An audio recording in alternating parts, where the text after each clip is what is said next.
Hey, I'm Caleb with Allied Siding and Roofing. Today we're going to look at a couple different things. I'm going to show you how to do some house wrap on your wall. We're down to the bare bones, so I want to show you once you pull everything off, what it's going to look like to put everything back on. Here's how I'm going to start. So typically, when I tear out siding, I go wall by wall. And so just imagine that there's still siding on this wall, there's still siding on that wall, just for this brief example. So I'm going to start my siding from this corner over, I'm going to run it, and I'm going to cut it, and then I'm going to come back over here, imagining that my siding is now off on these walls, coming around. So typically we go wall by wall, that way we can start a wall, close it up, and then start the next wall, and keep it from being open to water for a long period of time. So.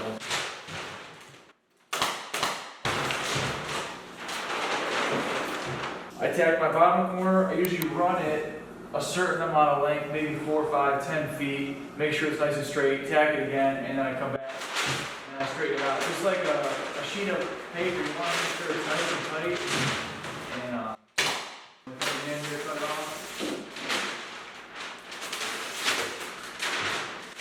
Just using a standard razor blade. And then, of course, I'm just lightly going to tack this, because it's just an example, and then move on to the next. So when you get into awkward areas like this, it's a little trickier, but usually I'll try and follow my bottom line. I pick a bottom line, so this bottom line will go here and then here, and then I'll just let the paper hang long and I'll cut it as I go. These areas are a little tougher to get around.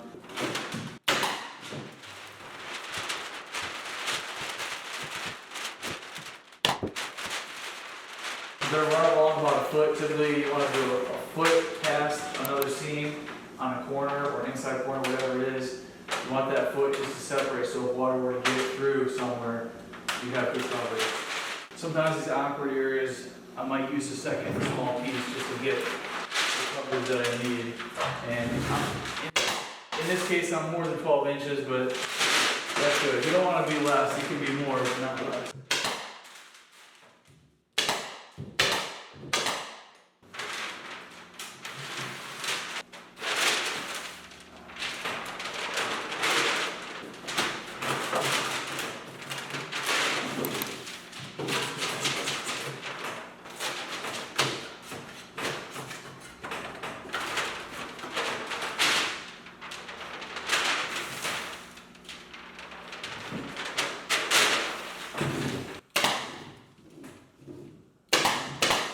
So usually when I'm siding a house, I won't tack the very bottom edge until I put my decorative flashing. Because this is your step flashing, your generic step flashing that's going to be on virtually every roof. And then the next thing I'm going to do is I'm going to put my decorative flashing that covers over this. It just makes everything a little cleaner, a little nicer. We'll come back and set that flashing in just a moment.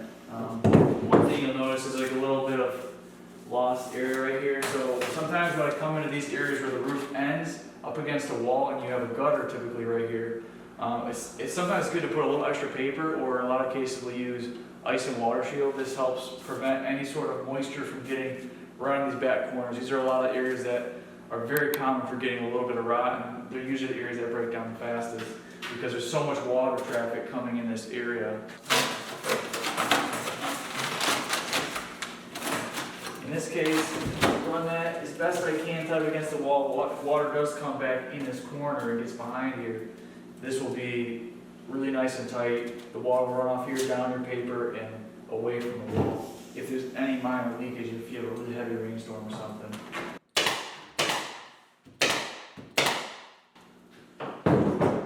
Okay, so the next thing I'll do, I'll just show you my roof flashing, and then after that point, I'm going to do some soffit. I'm going to do some fascia aluminum on my eave fascia, and then I'm going to do some rake fascia, as well as I'm going to put my aluminum around this box here. Hey, thanks for watching. I'm Caleb with Allied Siding and Roofing once again. I hope you liked it. If you did, subscribe or hit the link below on the bell notification. Thanks for watching.